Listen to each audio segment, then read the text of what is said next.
There.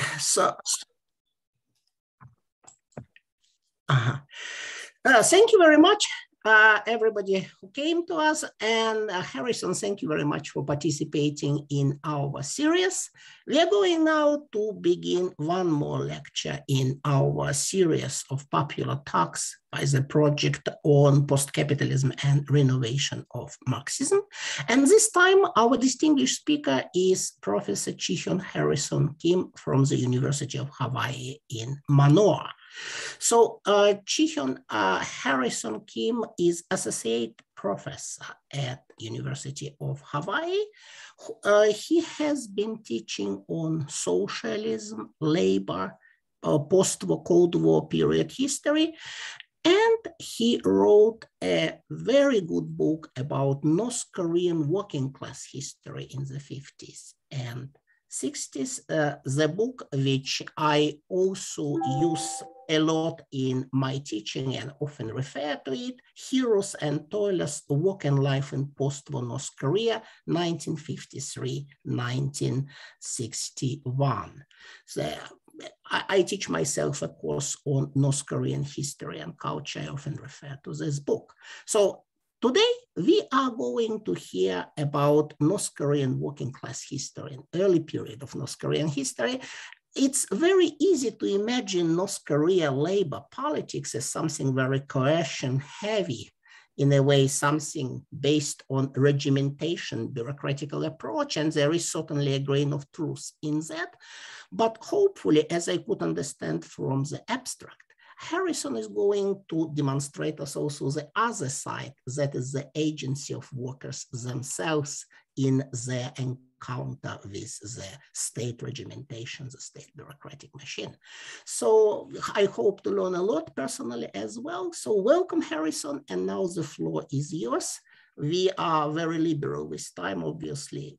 Can talk as much as as you would like to, I think up to around, say, 55 minutes, 1 hour should be okay. Yes. Thank you.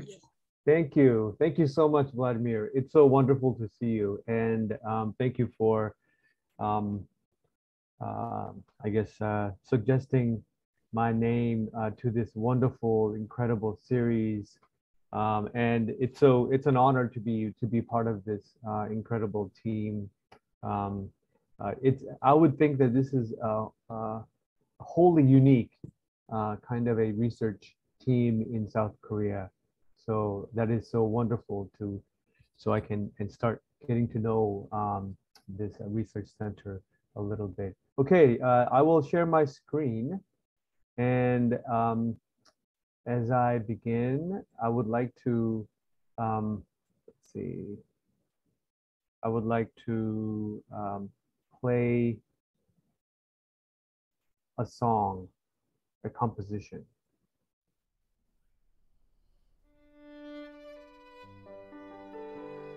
And I will talk over this piece.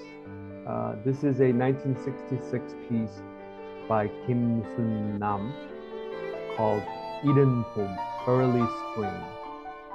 Kim Sun-nam is perhaps one of the greatest modern composers of Korea. There is a growing interest in Kim Sun-nam's work in South Korea, and there has been one album released, various people playing his tunes. He was born in 1917 in Seoul, studied in Japan, but also went to Moscow 1952 and studied at the prestigious Moscow Tchaikovsky Conservatory. This was a place where the best musicians gathered throughout the world would come to this Tchaikovsky Conservatory. Still do today. And there he began to combine modernist style with traditional style. So a song like this, Early Spring, demonstrates Kim Sun-nam's unique, beautiful technique in compositional style. I really love this tune. When he came back in the mid-1950s, North Korea was a different place. a place that was rather hostile to intellectuals, artists who had connections with abroad. He was also a member of the South Korean Workers' Party, which did not help him with his career at all. So he was demoted various times, but he was also reinstated toward the end of his life as well, and he composed many well-known tunes in North Korea. And I have three reasons for playing this song. First is to begin to think about culture of North Korea in the post-war period as one of richness and fullness. A culture that is defined by diversity and experimentation. Second, at the same time, to help us start formulating some kind of critique about North Korea as well. And Kim Sun-nam's life allows us to formulate a very particular critique, how the call for national unity and galvanization of the workers created a very restrictive culture in North Korea by the end of the 1950s, which in a way highly limited creative and artistic practice for many individuals in North Korea. And this kind of state practice can be applied to other realms as well, including labor. And third is to really think about, at the same time, the culture of elevating work and workers during this period. This is going to be a key mechanism of understanding North Korea during this time, and in many ways, even today. The culture of elevating hard physical work. And early spring is a constant motif in artistic literature, creative products. Early spring as a natural cycle, but also a time of rebirth and regeneration. And it was a very useful motif to inspire the general public. Peksok, a well-known poem, has a very beautiful poem, also called Early Spring, which he wrote in 1959. I will, of course, share this file with you. Send me an email, and I'll be happy to send you this file in MP3.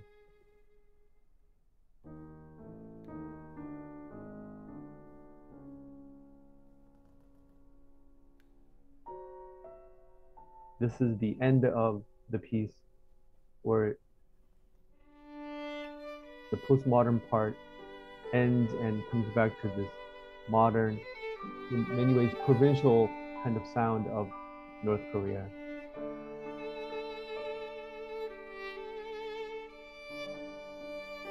Okay, I will stop here, and then so I want to start by laying out three dimensions, a foundational premise of how I conceive of North Korea in the 20th century. And I will begin by asking this question: what is the historical form of post-war North Korea? And I want to just start by saying this central claim that state socialism, I am approaching it as a kind of a state-mediated capitalist system, a variation of global capitalist practice. And here, the North Korean variation is defined by the primacy of labor, especially industrial work, state control of surplus production, which includes state mediation of labor and wage. Third quality is the proletarianization of the masses, especially farmers and people from the rural areas. And lastly, tied to the previous one, reorganization of classes through radical affirmative action. So I am calling this radical affirmative action. Later on, in a few decades, it takes a very extreme, rigid form and takes on the label of the 성분 system with its own characteristic of highly classicized society. But of course, the root of the 성분 system is a radical practice of affirmative action, where millions of underprivileged people were lifted out of their context and empowered in industries, in education, and also in politics. Now, this was not a perfect system by no means, but this radical inversion of the social hierarchy did begin to take shape in the post-war period. Okay, so for me, redefining state socialism as a variation of global capitalism is essential. Because in this way, Marxism or other useful critique of capitalism becomes very important in formulating critique of state socialism itself. We have a photo down here of a very famous labor hero, Kim Bok-sil. She was known to have operated up to 80 spindles at a time. She is someone who represents this radical affirmative action practice in North Korea, coming up, raised in a very poor family, but through her own hard work, but also at the same time buying in to the state demand and within this process, turning oneself into someone who becomes very useful for the state and also making a name for herself. Okay, my second premise is to think about the organizing method of the North Korean state. And for me, more than anything else, it's labor and repetitive labor, what I would call everyday work. This kind of organizing method is an indirect way of ruling, but via concrete means.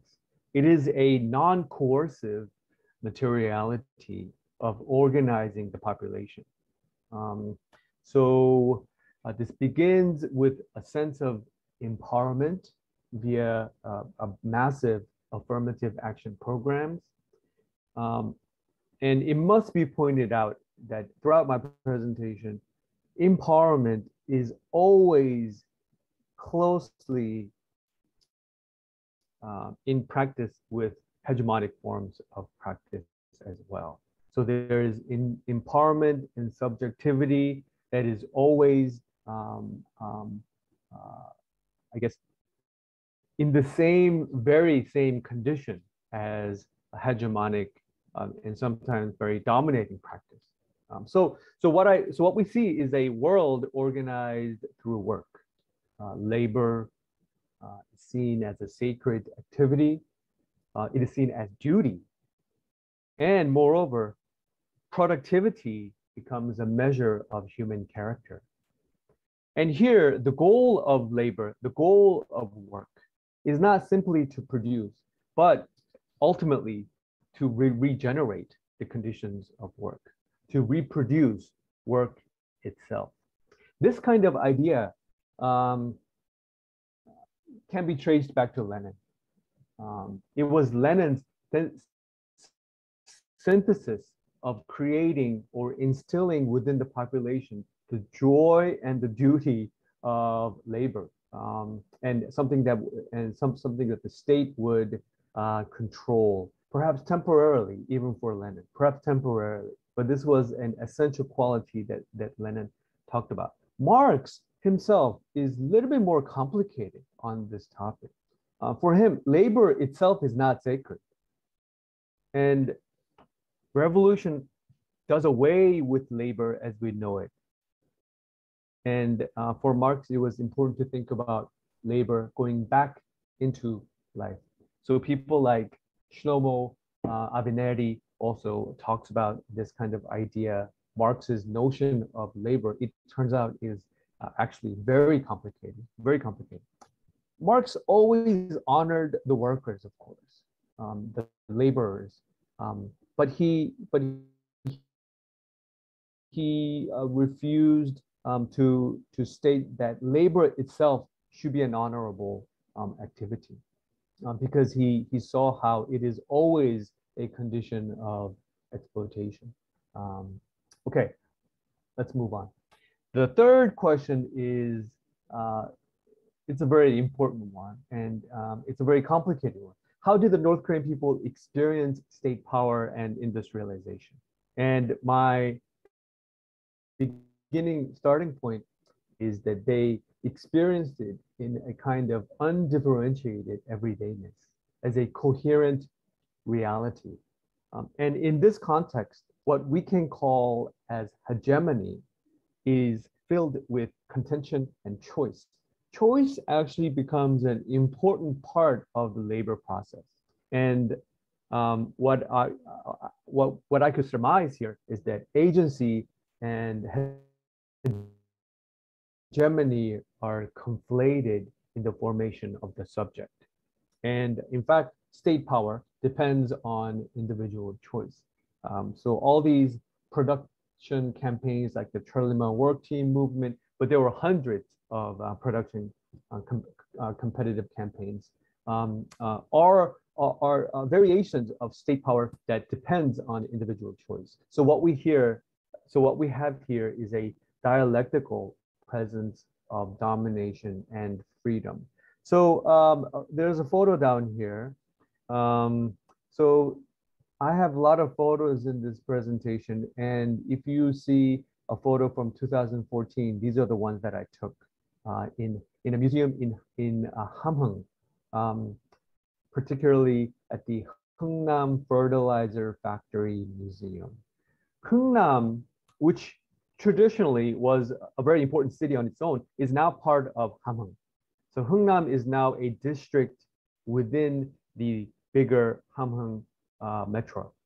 Anyhow, when I visited North Korea, and when you visit the city of Hamhung, it is closed to visitors now. But when you visit the city of Hamhung, they take you to this chemical fertilizer museum. Hamhung is famous for having key industrial sites. The Vinalon factory is there, guys. The famous Vinalon textile material, but also Hungnam fertilizer factory is there. And once you're within the allowed space, you have quite of a degree of freedom. So they allowed me to take whatever photos that I wanted to take, including photos of photos that were exhibited on the walls. So the photos that I'm presenting here and the photos that are included in my book are not original copies, but they're photos of photos that were allowed for anybody to I guess, capture with their camera. This was in 2014. US citizens right now have a ban, travel ban of going to North Korea. It is one of the most egregious forms of isolation and part of the really disastrous sanctions punishment that the world has on North Korea. Anyhow, okay, so let's move on and dive a little bit more in detail. And let's start with the notion of repetition. In 1954, Kim Il-sung, I don't quote too many stories from Kim Il-sung, but he, in 1954, he praised a young team leader at Hichun Machinery Factory. This is a very famous machine factory in Chagang province. And he said that despite losing an arm, this young man, he performs 170 to 250% above his target each day. This comrade, he said, is a true patriot. So I observed three categories of important here. The first one is, of course, sacrifice, right? This young person lost his arm in the war, and despite his disability, he is, he's a very hard worker. Second, it's this notion of workload standards that need to be improved, and that is a part of the demand of for the general population itself. That it is not simply to work hard, but to be more managerial about this approach, and to constantly think about how to change the standards of workload. And third, of course, is this notion of repetition. So this worker is praised because he produces day in and day out. And he is a patriot because he repeats. Repetition is how mundaneness of everyday work becomes extraordinary. Repetition is different from reproduction. Repetition is confirmation of action in the symbolic world. At the same time, repetition entails a level of misrecognition, the misrecognition of the hegemonic force of the state that is acting upon the worker. So the original act of the worker is misrecognized as a heroic act for the nation, while the objective reality of the worker as a means of production of the state is momentarily masked. Some of you guys can probably tell that this line of thinking, I have been very influenced by people like Zizek, especially his masterful work, The Sublime Object of Ideology, and also Lacan as well. So it seems like within Marxism, the notion of repetition has an important place. It is not a simple concept. Repetition is not a simple concept, but it is a highly useful concept at the same time. Okay, let's move on. Yeah, so these kind of photos that I was able to collect, these are not the photos that we see in the newspapers or online from North Korea these days. These are actual shots of the working people during that period. And just going back one slide, these are some of the early Churlima riders. They look so ordinary. They look so ordinary, just like you and me, just like you and me. And yet, during this time, I can imagine some highly motivated people within any factory taking up the demand of the state, the call of the state. Okay, let's move on to another detailed topic, subjectivity, which always exists and must exist within hegemony. And I want to mention the case of Chun Chang-ok, a worker at a cooperative, and she was recognized for having planted apple trees at her work during the break. And her peer, another person named Han Kyung-hwa, wrote about Chun Chang-ok and sent in a letter to the journal, to the magazine Churlima. And in fact, from 1961, Churlima began to carry a column called "I Love Such a Person," and it was a column of letters sent in by the readers, talking about highly inspiring people, ordinary people around them. Of course, all these letters are heavily edited and doctored, of course, but some of these stories are truly fascinating in their absolute normal ordinariness. So what's the deal with Chun Chang-ok? Chun Chang-ok remembered at one time that Kim Il-sung advised the team to plant apple trees. So after a few years, the workers can have apples. So that's what she did. That's what she did. And after a few seasons, she was able to produce apples and give them out to her coworkers. So this is what Han Kyung has said. Whenever we look at the healthy apple trees, we can imagine our team leader, Chun Chang-ok, in front of us, carrying out the instruction of Comrade Premier, and we resolve to live like she does. So in my analysis, Chun Chang-ok is a paradoxical character. Through her action, she actualizes the words of Kim Il-sung.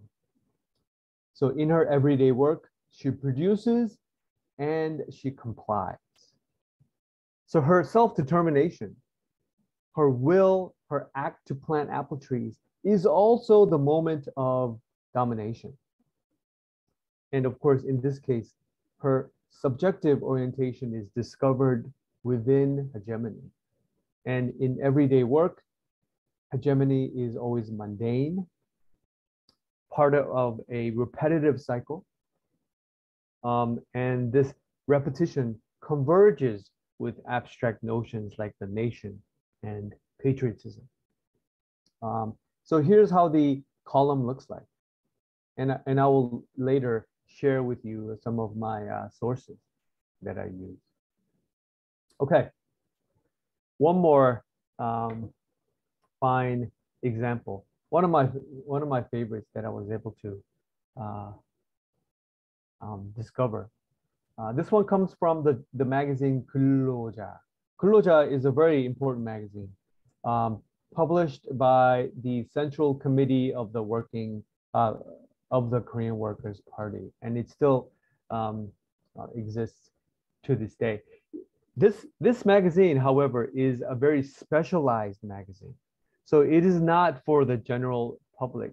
It is mainly for managers, also for probably officials, party members, certainly, people who are educated about managing workers and who have experience with dealing with work teams. So in one letter, Lee Ge-deuk was a chief of a tool shop at Ragwon Machinery Factory, an emblematic factory in North Korea.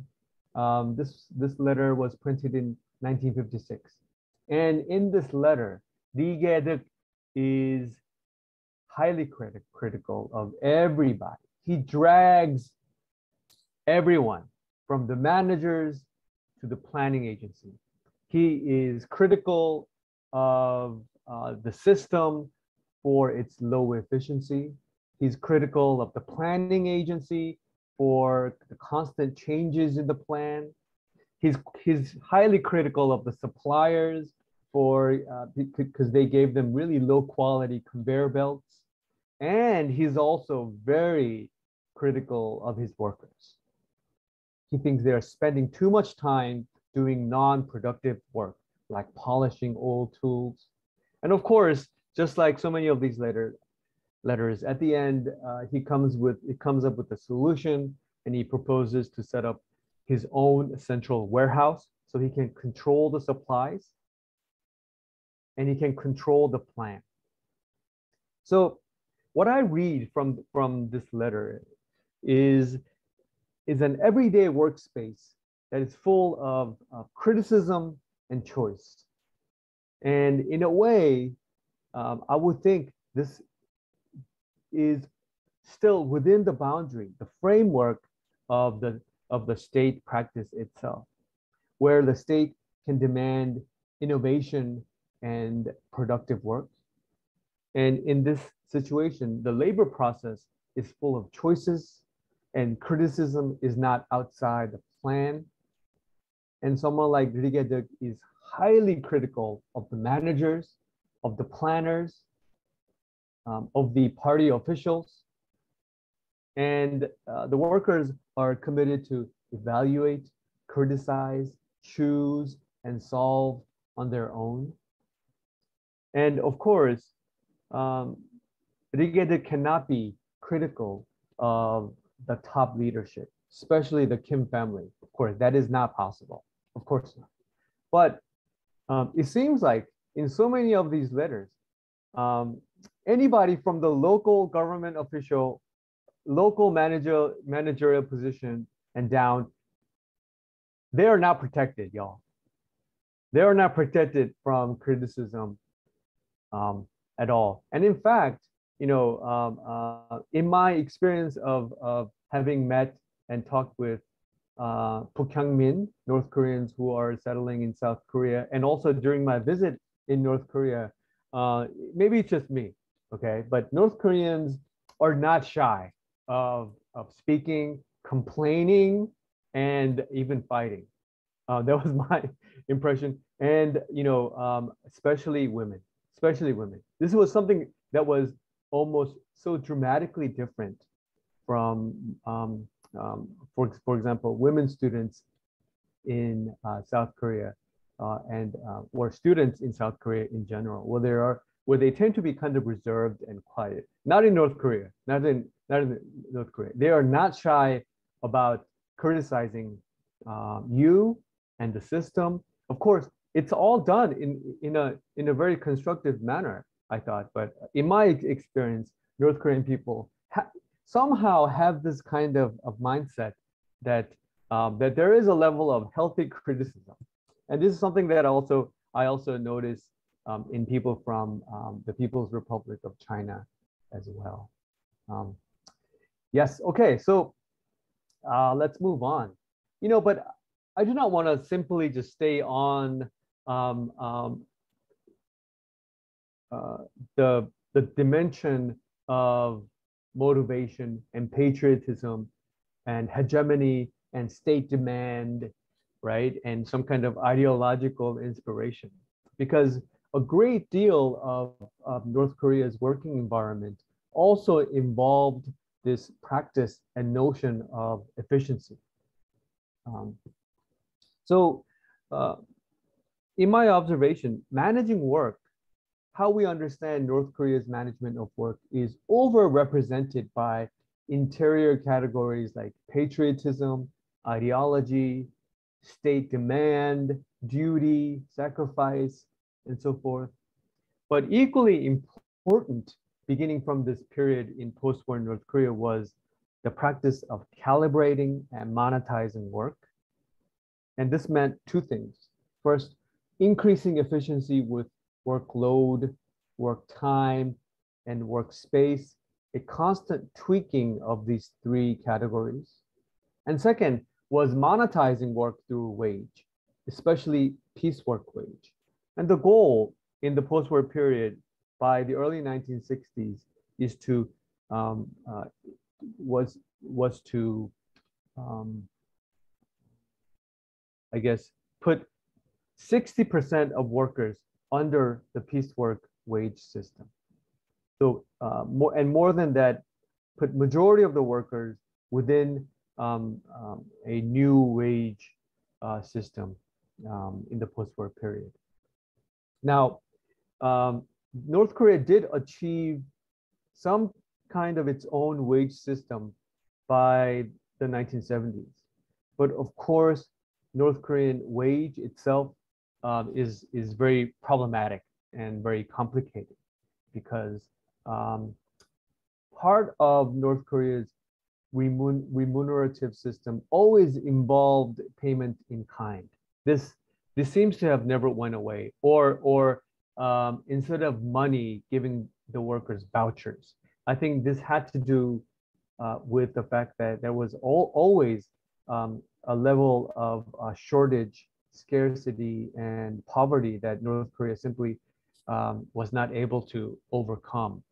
So while the principle was to bring majority of the workers under the wage work system, I think in reality, wage in many ways was symbolic. And throughout the 50s, 60s, and 70s, and of course, certainly in the 90s, payment in kind and voucher system seems to have been very important. Okay, something about piecework wage. So in 20th century socialism, piecework wage was seen as the most appropriate kind of wage system. Piecework wage system is a type of wage where you earn as you produce. It's not a hourly wage. So in an hourly wage system, you earn as you simply work throughout the day. In piecework wage, more you produce, more you can earn. The big paradox here is that piecework wage was also the preferred wage system in capitalism. So we see a clear convergence here of how to manage the workers. So here, let me share this example with you. A table called machine time use analysis. This was created by one worker named Kong Jin-tae. And he submitted, and he wrote about this and published it in the magazine Rodong. Rodong is a industry-specific magazine and published by the Ministry of Industry. Ministry of Industry no longer exists because it's broken down into so many different industries. But Rodong was one of the quintessential magazines for specialists within the industrial bureaus of the government. So also read by specialists, technocrats, bureaucrats.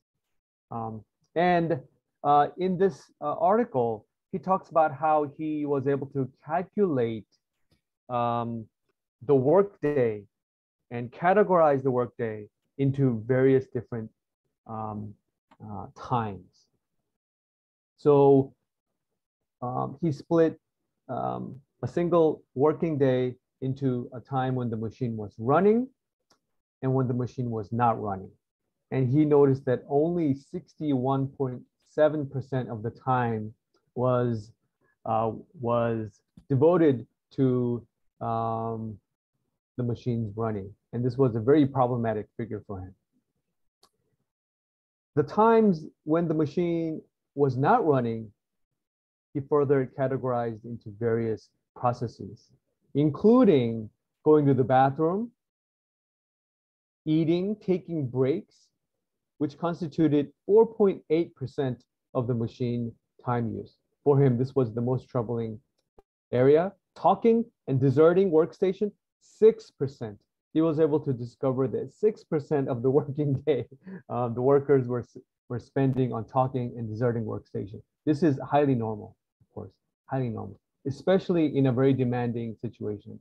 This is absolutely a normal part of workers' activity, and in fact, it is a quintessential hallmark of a resistive kind of act within an environment where outright resistance is very difficult, almost impossible. The workers find ways to resist and protest by talking, deserting, smoking, taking a smoke break that's like 10 minutes long, going to the bathroom, talking with their coworkers. Anyhow, so in the magazine Rodong, you find so many articles about how to improve their workspace and through improving the practice of efficiency. Okay, so I want to end, I want to start summarizing and concluding my presentation by talking about machines.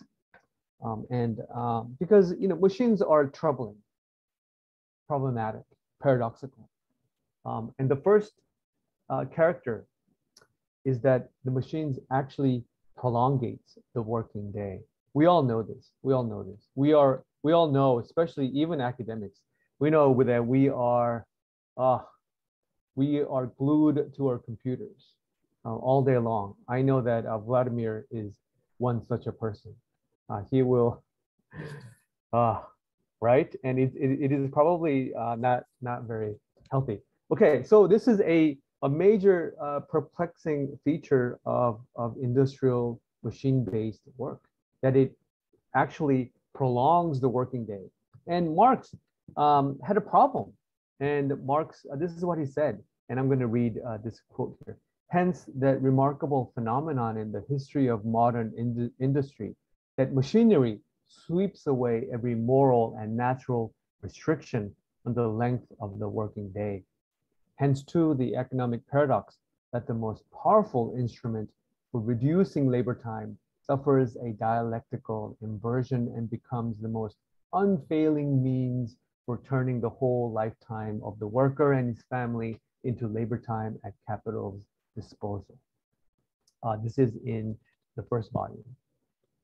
So machines really support and instigate the process of reducing or diminishing any kind of moral and natural restriction of work. And the disastrous effect is to make life into work itself, to transform life into labor power. And of course, this kind of process occurs at a large scale during industrialization, where life itself is defined and identified as work.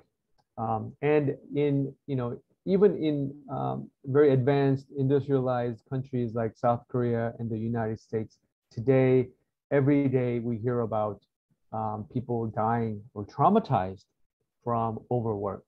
And this happens from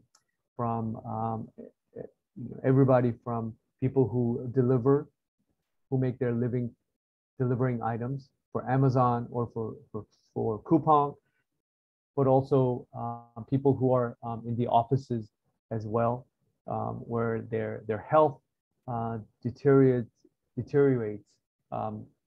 dramatically because of their working condition. Okay, the second feature of machines, another trouble with machines, and it is this tendency to increase intensity. So this seemingly progressive use of technology, which in many ways is directly tied to the worker's experience itself, is also the grounds of exploitation. So efficiency and productivity also means more surplus at the same time. And this increase in intensity is a serious form of exploitation. And of course, Marx was also someone who pointed this out, that machinery serves as a means of systematically getting more work done within a given period of time, constantly exploiting labor power more intensively. So that is nothing new. We all know this. But what is strange and paradoxical is that increasing intensity is not necessarily coercion. It is ostensibly ordinary, and it is part of the worker's growing experience that leads to increase in speed and intensity. So mass production campaigns like the Cheollima Work Team movement of 1959, which resulted in extraordinary economic growth and galvanized the nation, was essentially a collusion between capital, nation, and state to pump out more surplus from people who are experiencing conditions of poverty and post-war destruction. Here's one of the earlier images of the Cheollima movement. This one is from 1958. And this banner that the Cheollima rider is holding, this banner is hoisted by a metal stick. This is not simply a flagstaff. This is an essential tool of a steelworker, where the banner is hanging from. Okay, so what I want to say here is that the Cheollima Work Team movement of 1949, or all production campaigns or industrial work in North Korea itself, was a space of unity. It was a space of galvanizing the masses and creating a new sense of national identity which occurred only by destroying any kind of local community. So this is another major problem that I see, which I won't get into here.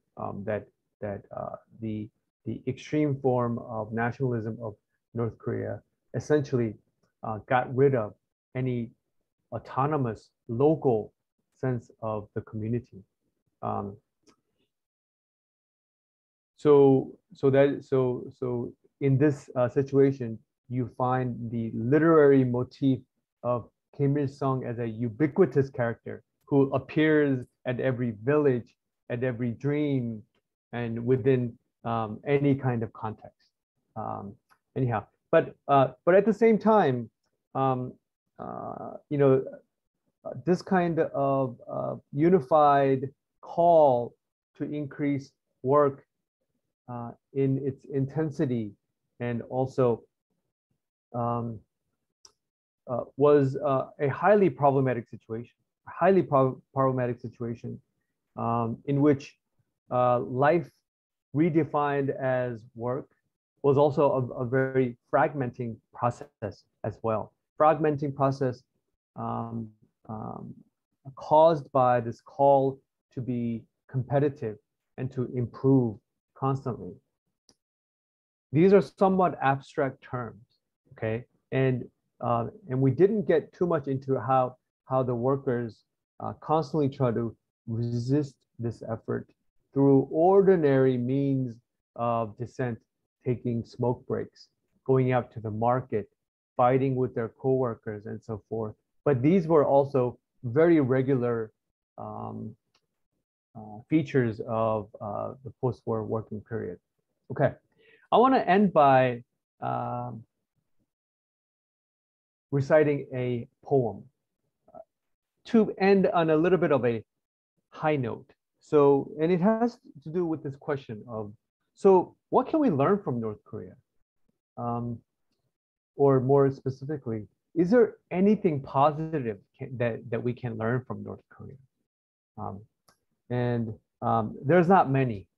There's not many positive things we can learn from North Korea. But I do want to point this out, that from the post-war period, North Korea did create and construct a culture of elevating difficult physical work. And this kind of culture, I believe, still exists today in North Korea, where the type of work, you are not discriminated because of the type of work that you do. Of course, North Korea today has different levels, and it is also a very stratified society. But the culture of valorizing and cherishing difficult physical work, I think it is something that we need to recognize, something that has disappeared in places like the United States and in South Korea. But I believe this is something that is essential if we want to create a more equitable communities. And so I just want to read the first two stanzas, the first three stanzas. This is called The Engineer, written by Kim Sang-oh, published in 1949. The Korean title is Kisa, the engineer. Don't look for him near a desk. Most likely he won't be there. If you want to meet him, I recommend to you, patiently walk around the difficult corners of the factory, next to a furnace whose fire is weak, or near a roller, you will see him among the workers.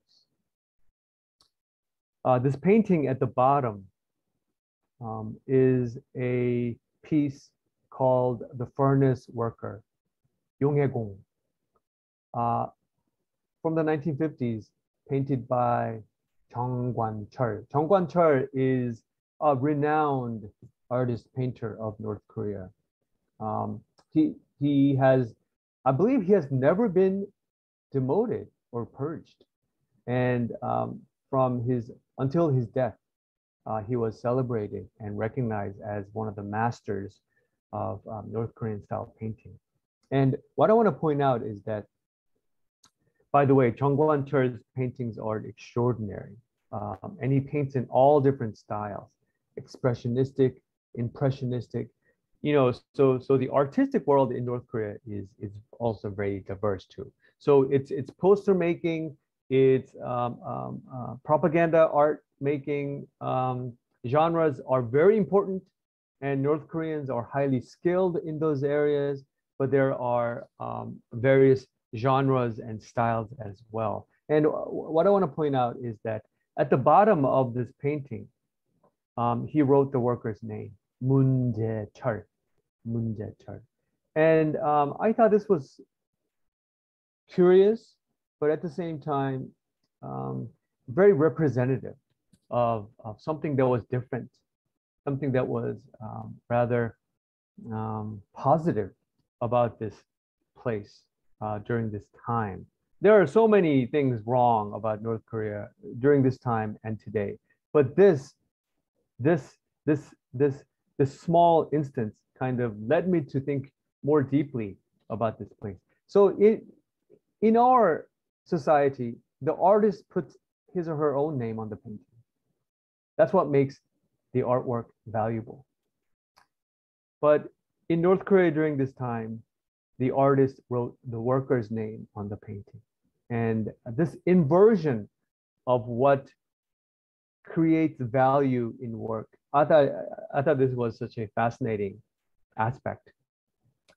That in this context, what matters is not the artist, but the subject and the person of that painting. I think I will end here, Vladimir. Thank you very much. Thank you very much. It was extremely interesting presentation, and I'm very thankful for an opportunity to listen to Kim Sun-nam's melody. In the beginning, it's my first time. My first ever encounter with Kim Sun-nam's music as music. I saw the document. I saw his file. He has his own file in Rigaspi, the former Commentary archive.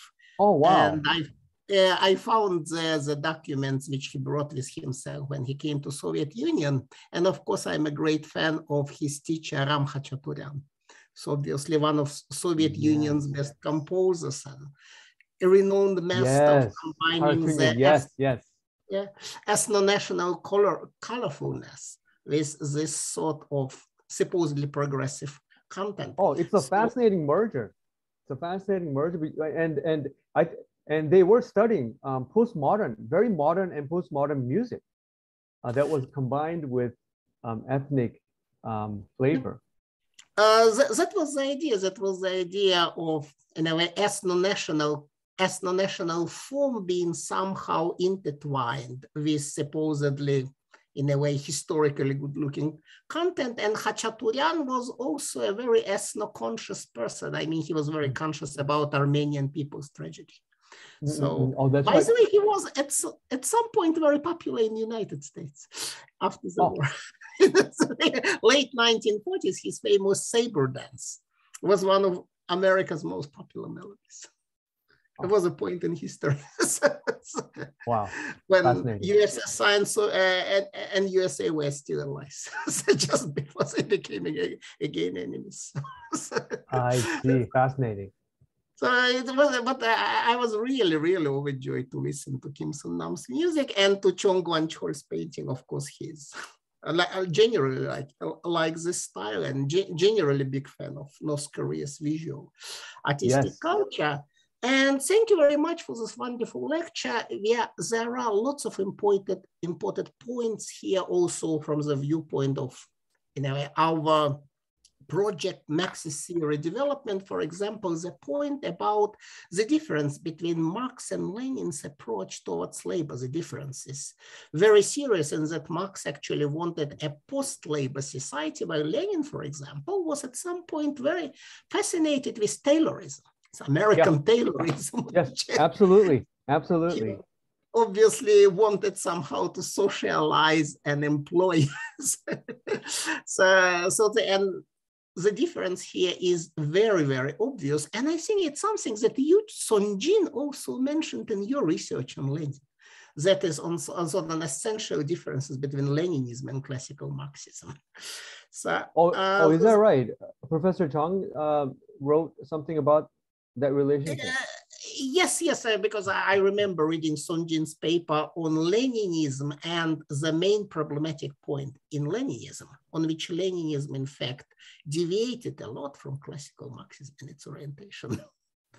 So this point was very interesting to me. And of course, this idea of state socialism, if we can call it socialism at all, or say red developmentalism, being in fact a variation of classical capitalism, but in a different sort, the state capitalism theory. One very strong argument for this theory actually could be exactly the wide employment of piece rate practices in countries like North Korea and Soviet Union too, actually, because it obviously wasn't isolated phenomenon. And mention, for example, of those criticisms on the workplace, the idea of workers being active, criticizing, making suggestions for improvement. So I was just listening to it, and of course, it associates in my mind very much with the Japanese Kaizen management techniques. Is that right? Is that a feature? Quality circles, so-called quality circles. Of course, some people say that Japanese might have learned something from Soviet practices. Yeah. As they did, for example, in Manchukuo when they introduced 5-year plans. Because that's obviously, again, one point in which this red developmentalism, the Soviet-style developmentalism, converges very much with certain very capitalist practices. In a way, especially in late developing East Asian capitalist societies. And of course, there are other two very important points which I would like to emphasize here. The one about labor becoming life, work becoming life, or another way you can call it colonization of life by work, as Habermas would probably have put it, because obviously it's a very salient feature of South Korean everyday life. It's something that, so obviously, I think most people listening to us now from South Korea certainly know it by their own experience. And the last one is this heroization of manual labor, something that is completely absent from South Korean life. So obviously labor is a course. The manual labor, hard labor is a course. It's something South Koreans are trying their hard to escape. So, but it used to be present in Eastern European work culture. It's now mostly gone, I would say. And interestingly, it still remains quite strong in Scandinavia. Oh, yes. Is that right? Is that right? Yes, one interesting, I think it's also a difference between Scandinavian and American ways, because here still, for example, being an electrician or it's not occupation. People respect those who work with their hands. It's a sort of social democratic heroization of labor, very much characterizes Scandinavian way of life in a way. It's something that also makes Scandinavia very different from, for example, capitalist industrialized East Asia. So North Korea in this way would be paradoxically much closer to Scandinavia than to South Korea. In certain respects, yes. Yeah. So that's an interesting point. And and now I wonder if we have questions to our distinguished guest. And I would propose that, so just to maintain some order, if you could write your questions using the chat function, then I can vocalize them. I can read your questions, or otherwise, please write in the chat if you would like to voice your questions yourself. And then let's do it. Let's take it one by one.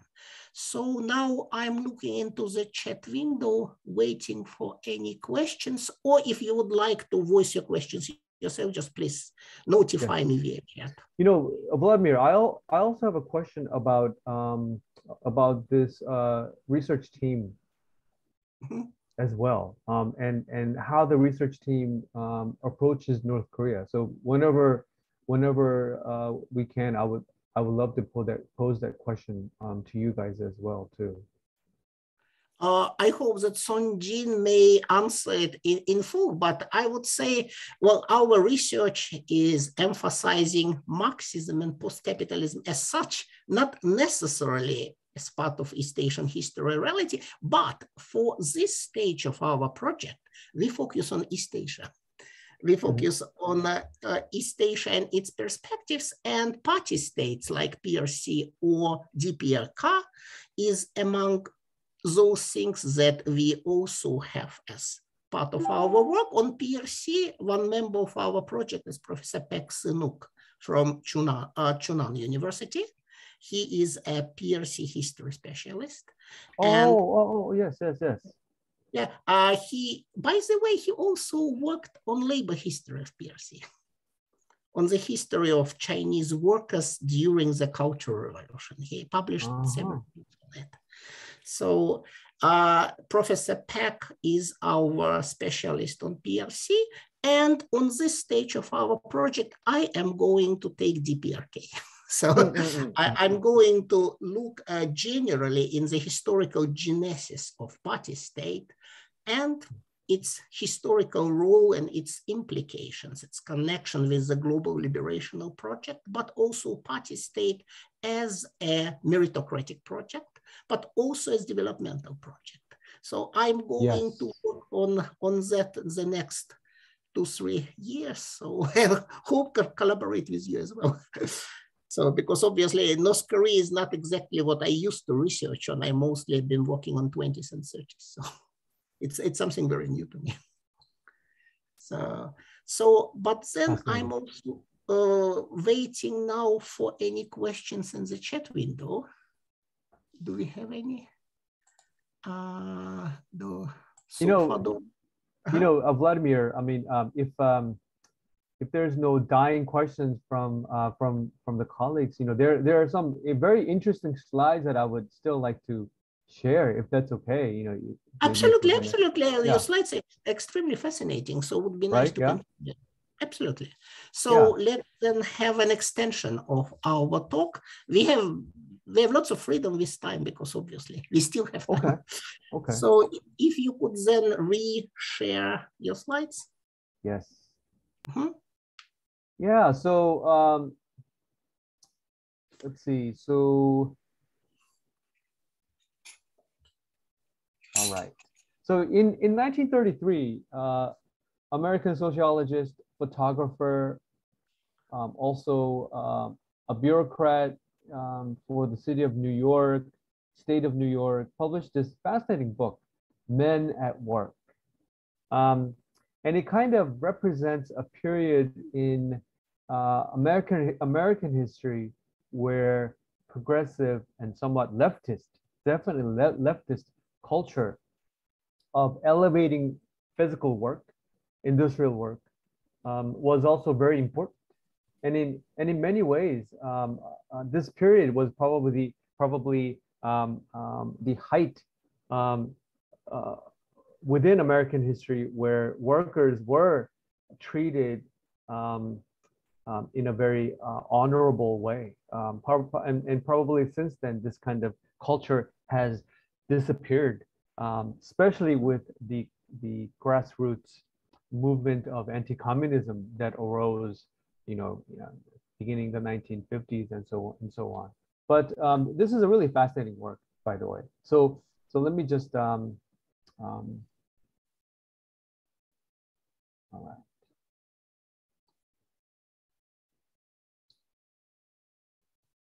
So here's one photo. So this is a book of collection of people within their working situation. So these are not models. So these are actual workers in their workplaces. Lewis Hine, 1932. And of course, this was surely a fun exercise for me to compare this with scenes that I have gathered from North Korea.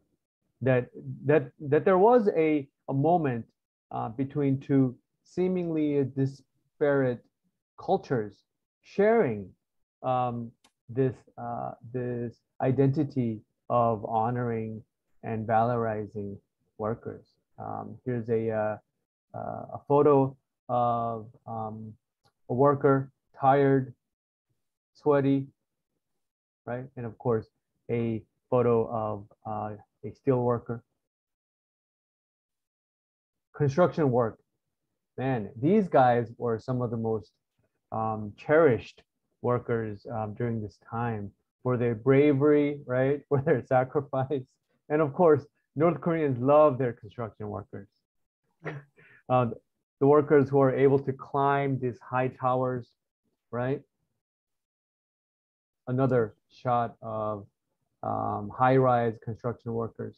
And of course, construction workers who built high-rises were seen as, urban soldiers, brave, courageous, and taking on this really dangerous task. Rolling machines are extremely important in any industrializing process, and workers who people who worked at rolling machines were highly specialized people, and of course, North Korea had its own variation of that. Miners, oh boy, some of the most important and significant workers in modern times, and of course in North Korea. The one on the right, the North Korean photo, is highly doctored, of course. But nevertheless, we see a convergence here, the sharing of this cultural affinity toward workers. And this person on the right, this is a photo of Kil Hwak-sil, a very famous labor hero. And it is said, somewhat in an exaggerated fashion, but it is said that she made every team, the work team that she was on, into a Churlima work team, a medal award-winning Churlima work team. And here's a photo of Kil Hwak-sil. All right. The one on the left, this is the Empire State Building that is being constructed. And the one on the right is a photo of Gangsan Steel Factory. And this is a very well-known painting from 1973 by Chung Young-man, another very renowned painter of North Korea. And anybody, would you guys know why Gangsan Steelwork is a subject of this well-known painting? It's a very important factory. Gangsan is the birthplace of the Churlima movement. Right. So Gangsan Steel Factory is not too far from Pyongyang. It's about an hour southwest, and it sits on Taedong River. So this is toward the western coast. If you go toward the west from Pyongyang and follow along the Taedong River, you eventually reach Gangsan and this emblematic factory. Yes. All right. Thank you very much for those slides. And well, this Canson painting, of course, I'm so nostalgic about it.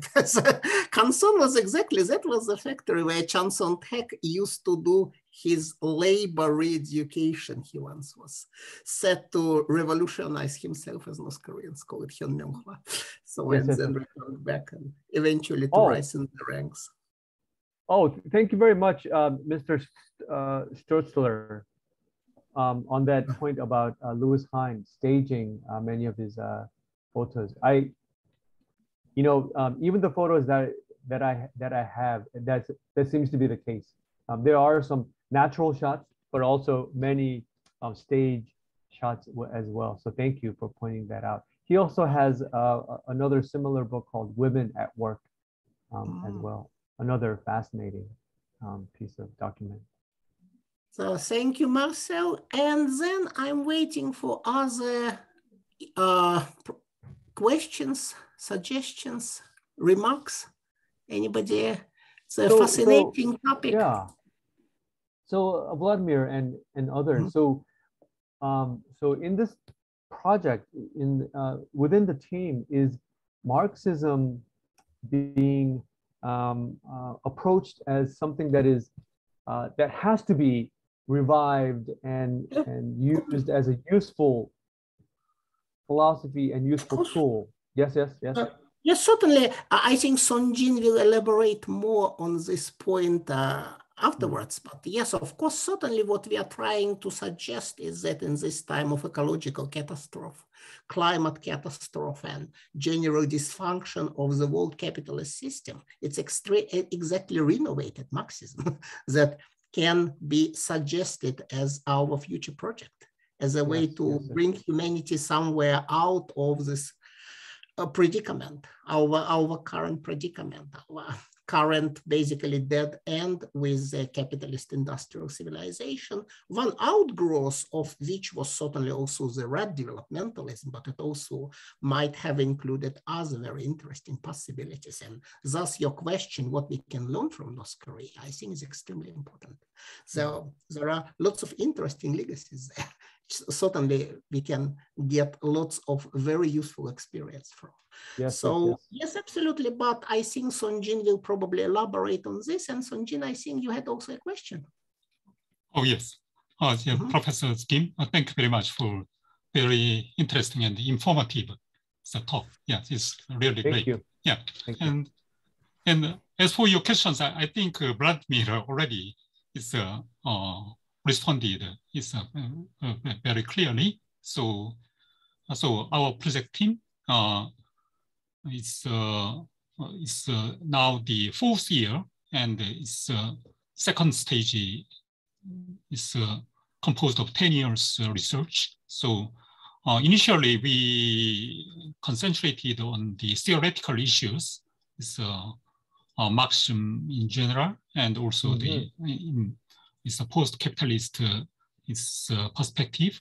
But now in the second stage, we are now applying, and this is revived or the innovated Marxist understanding to the analysis of concrete reality, especially in the East Asian region. So as you know, so East Asia, so we understand East Asia is traditionally as the Hanjunil, so Korea is China and Japan. So Korea, you know that Korea, of course, includes not just South, but of course North Korea and South Korea. Also China is mainland China and Taiwan. So we anyway. So it's North Korea is very important. It's an area, and so yeah, and thank you. And so my question is very simple ones. So I fully agree your analysis of the North Korean labor regimes. Is according to your analysis, is early North Korean labor regime is very much kind of regime of regime of extreme labor input. It's increasing input of labor. So absolutely yes. So but right. we know that initially it worked very well, but as we all know that that is the labor regime did not function so well from at least the middle of 1960s. So so my question is that now currently North Korean is a policy makers. North Korean is a party state's stance on the view of labor. That is, so as also Vladimir is mentioned, is a kind of a heroization or glorification of work, but still they stick that kind of labor ethic. So that is that is my question. So and yeah. Yes. But yeah, I think that that initially worked, but as also Vladimir mentioned,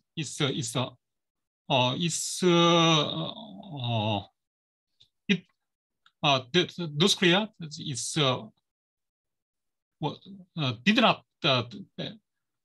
not pay put emphasis on the importance of efficiency or importance of the technical innovations. So I think it was very different from South Korea. So and also as we know, it has it's a fundamental limit.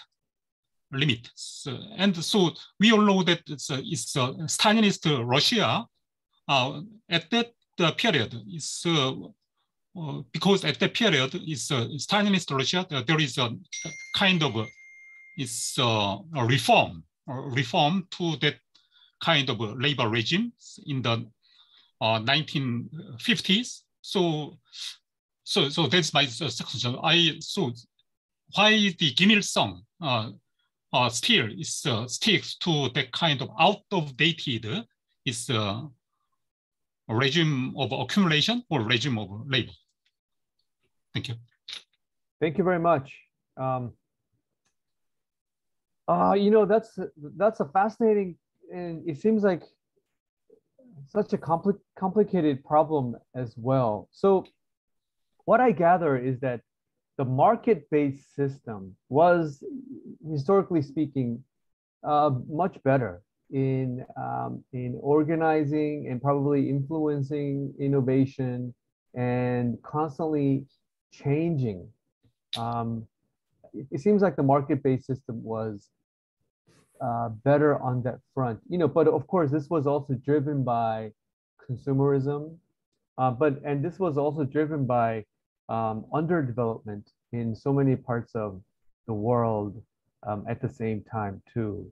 So yes, within a successful given capitalist country, it seems like it does work better, like the Apple company or Samsung, for example. But it always requires you know, a very harsh form of underdevelopment and even exploitation in other countries as well.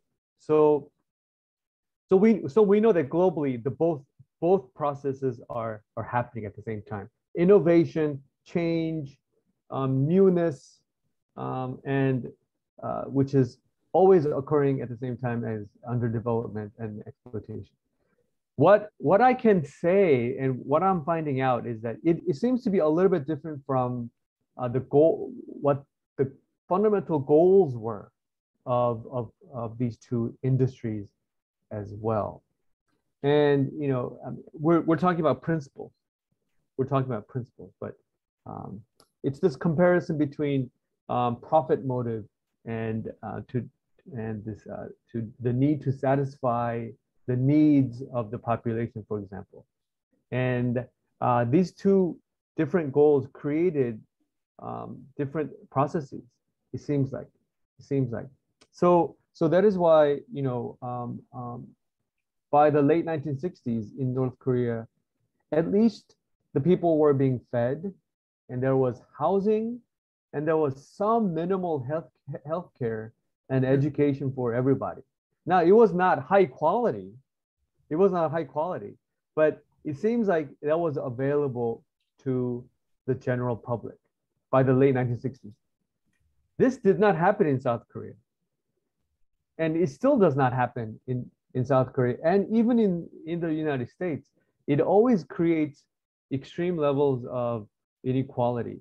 So I guess this kind of a constant and vigilant comparative approach is is important for me, that we have to keep a certain perspectives in mind. Yes, North Korea simply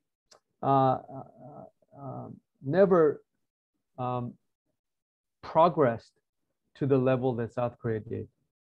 By far, it did not compete to that level at all, and neither did the Soviet Union. I mean, the Soviet Union, by the late 1980s, it was really lagging behind dramatically against capitalist countries, with different goals.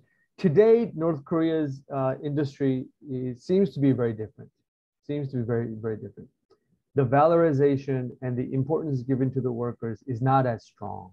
And I think the majority of the working people today depend partially on the market system that exists in North Korea today.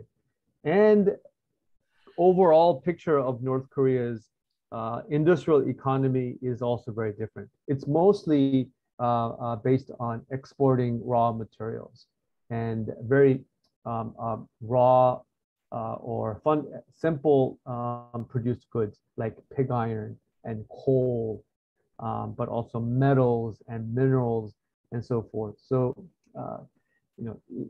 within this context of global competition, North Korea's economy simply was not able to cope.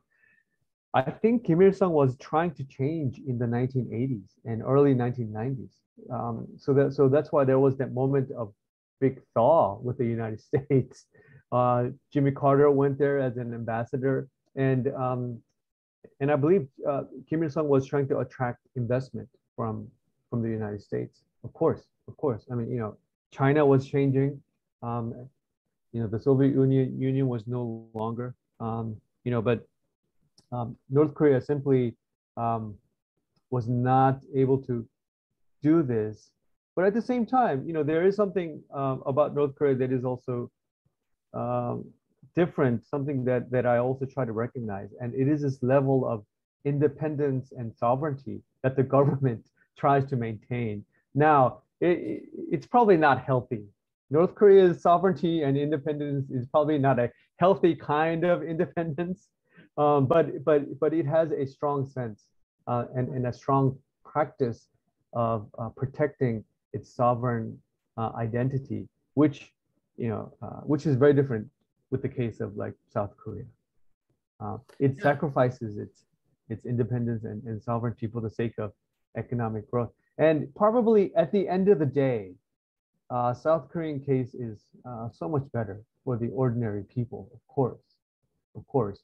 But nevertheless, I think we have to recognize and with a critical lens what North Korea has tried to do in terms of sovereignty, independence, and satisfying basic needs of the common people and so forth.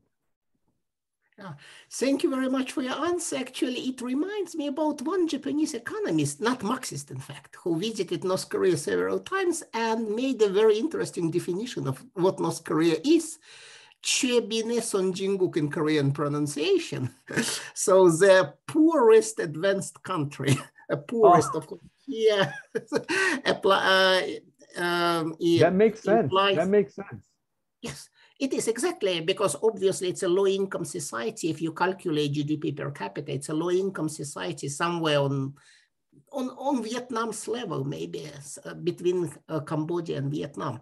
But at the same time, it is a society which is able to produce pretty much everything from planchette computer, North Korea's analogy of MacBook, to ballistic missile.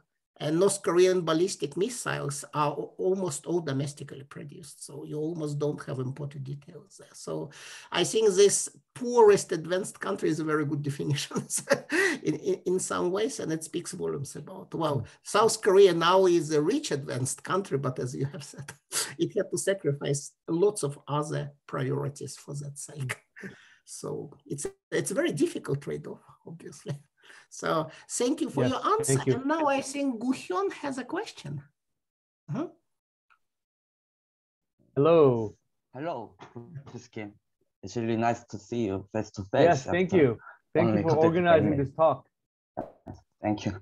I really enjoyed listening to your today's talk. It was a good talk with a lot of really interesting and valuable primary material. My question is this: if workers in North Korea could be made up of a labor force that could be used by the state through heroization, repetitive labor, ideology, etc., how did the workers react to this, and what kind of resistance did they do? I would appreciate it if you could give me some more examples of what might be of interest to us. Thank you. Yes. Thank you so much, Kuyan, and I really appreciate you, Dr. Jung. I should call you Dr. Jung, for organizing this talk and for the email correspondences. So this is something that I'm very interested in, and it's something that I would like to discover more. But acts of resistance in a place like North Korea happens at an individual level. Act of resistance in a capitalist society happens at a collective level. But in North Korea, it happens at an individual level. And it begins with very benign activities like taking long smoke breaks, or fighting, or complaining, oversleeping, coming late to work. So fiction from this period is especially salient when it comes to this kind of features of everyday life. Because there are so many short stories are talking about how the workers are lazy, they are leaving work too early or coming to work too late, their lunch breaks are too long, and they're engaging in market activities on the road, for example. So are they direct acts of resistance? It's hard to say, but as we know, that resistance is also a very complicated series of human action and thought, and I find these activities to be in that level, on the level of resistance. Like even group evaluation, Chonghwa. Ordinary North Koreans did not like Chonghwa at all, did not like it, because it usually was highly stressful, and it forced people to make speeches in front of a group. But of course, we know Chonghwa to be a very essential part of communal setting and communal life. But at the same time, North Koreans did not all of them enjoyed this kind of daily process of following orders set forth by the government. So it's hard to detect collective resistive actions, but easily we can observe small individual actions that can be labeled as resistive dissent. Thank you very much for your answer. It reminds me about a Soviet word, volynka, which literally translates as slacking. And after the strikes became almost impossible, I mean, sort of official regular strikes. Slacking, oh yes. Volynka, slacking in a way. So in the 1920s, you could strike at a Soviet factory, it was legal. So, but then with Stalinization, strikes became near impossibility. They still happened. Happened, and leadership had to react, but they became much more dangerous for the workers and much more rare. So after that, the most typical type of resistance was exactly this volynka, the slacking, coming while just slowing down the work tempo, sabotaging the instructions and so on. After several days of slacking, the party leadership usually came to negotiate with the workers and had to listen to what they demanded. So basically it was the same strike, just in a bit different fashion, and workers were trying to make it less dangerous for themselves. So exactly, that's what it is. Yes, that's what it is. Yeah. There's a famous story by Cheehyung Nim. Cheehyung Nim is a very well-known North Korean writer, and he has a short story called Kinmeng Banjang, Union Chief. It's a 1954 story, and this story deals with this problem that Vladimir is talking about. This huge national problem of people slacking on their job, coming late, being slow, underproducing, underperforming, and for them, it was a way for them to preserve their bodies, to enjoy their working situation and workspace. So slacking was, in many ways, a method for these workers to find some kind of enjoyment within this very highly demanding process of work. I remember that when I was small in Leningrad in the 1980s, another way of everyday resistance, which was plainly obvious, was vodka drinking during the working hours. Lots of workers were drinking. So that was a huge problem. And another, of course, this very everyday life form of resistance was stealing, because since there were also so many shortages, the workers were regularly stealing. Absolutely. Everything was affected. So there are lots of ways to resist without catching the attention of the authorities and inviting repression, obviously. But then I wonder if we have any other questions, remarks, or any suggestions. I'm looking if anybody signals the urge to ask something. No. Well, it looks like we don't have that many questions now. Thank you very much for an extremely interesting lectures. Marcel's, also in Western countries, there is a long tradition of thinking of those individual acts of resistance, like having longer breaks in autonomy. Yeah. Yes, absolutely. Thank you. Yep. Yeah. So thank you, Harrison, very much for joining us and for delivering this extremely fascinating talk about a little known page of East Asian 20th century labor history. And thank everybody for coming and joining us. So now I guess we probably can wrap it up. Harrison, maybe you would like to mention something. No, I just want to say a big thanks to Professor Jung and Dr. Kuihan Jung, and of course, Vladimir. It was wonderful to see you, and thank you for moderating this talk. And thank you everybody for your time to join this meeting. I also want to say hi to Ko Min-ji 선생님, who also helped me to set up this talk. Thank you guys. Thank you.